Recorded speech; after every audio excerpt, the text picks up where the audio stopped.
You don't need a clinical label for someone else to know that something in your family didn't feel right. Hi everybody. If your family had a difficult one, the kid who was too sensitive, too dramatic, always causing problems, never good enough, no matter what they did, I need you to sit with this for a second. What if that wasn't actually about that person's personality? What if it was a role, a job, someone in the family had to heal and it just happened to land on them? There's a name for this.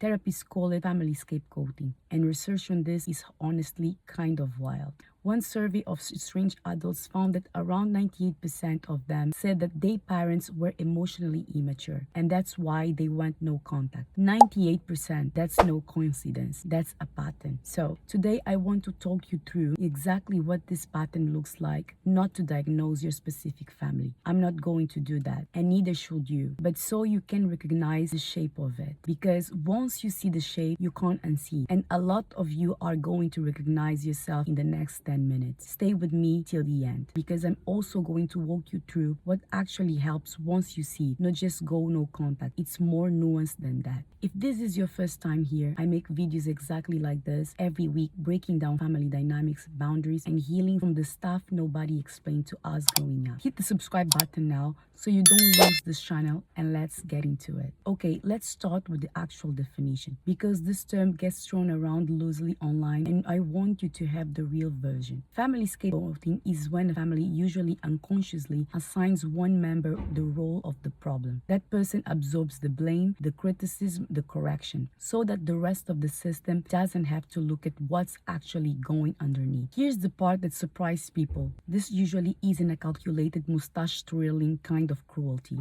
Most time is not one villain doing this on purpose, meaning everyone in it, even without realizing it, it plays a part in keeping the pattern alive. Think of a family like a mobile hanging over a crib. You know the ones, different pieces hanging at different lengths, all balanced against each other. If you push one piece, every other piece moves to compensate and keep the whole thing from crashing down. A family under stress works in the same way. The system needs somewhere to put that discomfort, and it's often easier psychologically to say, for instance, the problem is Sarah's attitude, rather than to say the problem is dad's anger issue, or the problem is mom never processed what happened in her own childhood. So the system finds a piece of the mobile to hang the discomfort on, and once that piece is chosen, everything else stays balanced, as long as that person keeps absorbing it. I want to be really clear about something before we go further. This is a pattern level explanation, not a checklist to diagnose your mom, your dad, or your sibling. You don't need a clinical label for someone else to know that something in your family didn't feel right. What I'm giving you today are patterns to notice in the system, not a verdict on any person's character. If you're already nodding along, drop a like in the comments and it helps me know what to cover next. Family systems therapists often describe a handful of recurring roles that show up in this dynamic. Not every family has all of this, and people can shift roles over time, but here's the general cause. The scapegoat, the one who gets blamed, often the most perceptive, the most emotionally honest, or the one who's different in some way, the one who simply doesn't fit the family ideal of normal. Ironically, if you're the scapegoat, you are the most self-aware person in your family, which is exactly why you noticed the dysfunction in the first place and got punished for it. The golden child, the one who can do no wrong, held up as the standard, praised constantly. It sounds like the better deal, and materially it often is. But the golden child usually carries an invisible cost too. Their worth becomes entirely conditional on performing perfectly, and they're rarely allowed to have real problems because the family needs them to be the proof that everything is fine. Next, the enabler, usually a parent, sometimes another relative, the person who keeps the peace by looking away, not necessarily malicious,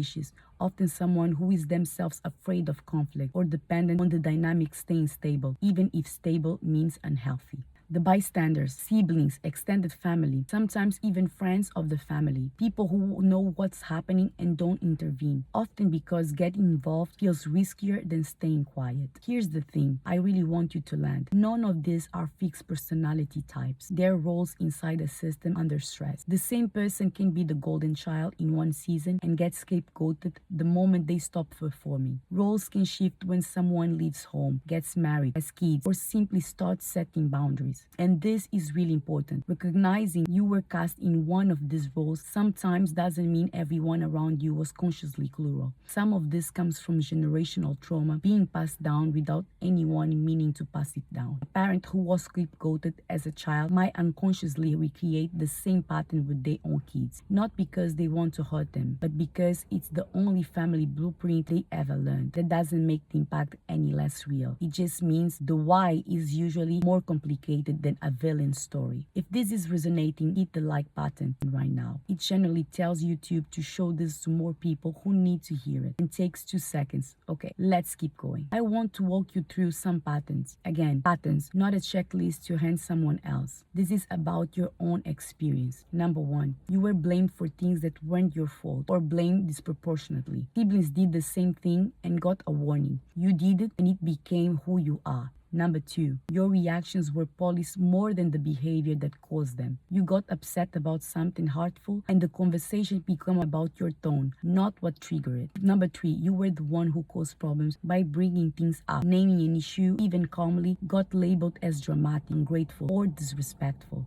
Number 4, you noticed things other people in the family seemed unable or unwilling to notice. You saw the tension, the double standards, the thing nobody was supposed to talk about. Number 5, your achievements were minimized. While your mistakes were remembered for years, a small slip up in 3rd grade becomes, well, you've always been like this. Number 6, you often felt like the outsider at your own family events, even if you were physically there. Number 7, as an adult, you find yourself over-explaining, listening for blame before anything even happen. If a lot of that landed, take a breath. This isn't about assigning a diagnosis to anyone in your life. It's about recognizing that what you experienced had a shape, a pattern, and a name, and that alone can be enormously validating. Because a lot of people who go through this spend years wondering if they were simply too sensitive or the problem, when really they were just the person the system target. Let's go a layer deeper, because I don't want to leave this as just some families are toxic. I want you to understand the mechanic, because understanding the mechanics is what actually helps you to stop internalizing it.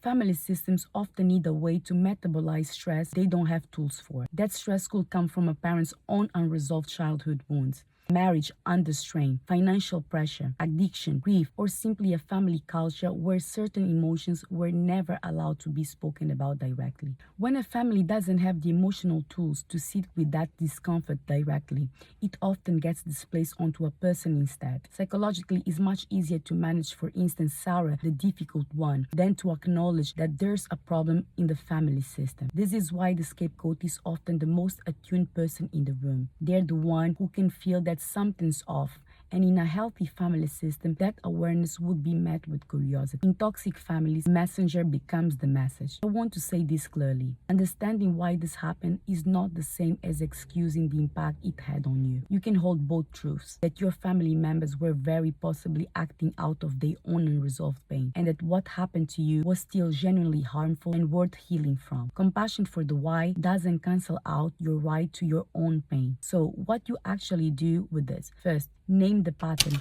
not the person. You don't need a clinical diagnosis of your parents or siblings to validate your own experience. You can simply say, I was cast in this role and it hurt me, without needing anyone else to admit it or agree with your framing. Second, separate the role from your identity. If you were scapegoated, you likely observed a story that you're too much, too sensitive, or the problem. That story was assigned to you. It was never a fact about who you are. Untangling your self-worth from that old label is often the actual center of the healing work. Third, grieve the family you want, not just the one you had. A lot of people skip this step and wonder why they still feel stuck. There's a real grief in accepting that a relationship may never look the way you need it to. Fourth, boundaries are not the same as punishment. Whether that means limiting contact, changing what topics are safe to discuss, or in some cases going no contact entirely, a boundary is about your own capacity, not about making someone pay. That distinction matters, both for your own peace and for how sustainable the boundary is long-term. Fifth, get support that isn't inside the system. Therapy support, communities, even just one person outside the family who reflects reality back to you accurately. This breaks the isolation that scapegoating depends on to keep working. None of this is quick. This is usually a multi-year process, not a single aha moment. But naming the pattern is almost always where it starts. If you want me to go deeper on any one of these, especially the boundaries piece or the grief piece, tell me in the comments which one, because that tells me exactly what to make next. And I do read this to plan future videos. If you recognize yourself somewhere in this video, I want to say something directly to you. The fact that you were the one who noticed, the one who wouldn't just get along with it, that was never a flaw. In a lot of this system, that's exactly why you were chosen for this role in the first place. Not because you were the problem, because you were paying attention. It doesn't mean the people around you were monsters. It usually means everyone was doing the best they could, the tools they had, and it still doesn't erase what it cost you. If this video helped you feel a little less alone or a little more understood, that's generally the whole reason I make this. Hit the subscribe button if you haven't so the next video will find you. Drop a like if you made it this far. It actually matters more than people think for getting this in front of someone else who needs to hear this today. And if you want to keep going, I've got other videos that you might want to check. Thank you for being here, and I'll see you in the next video.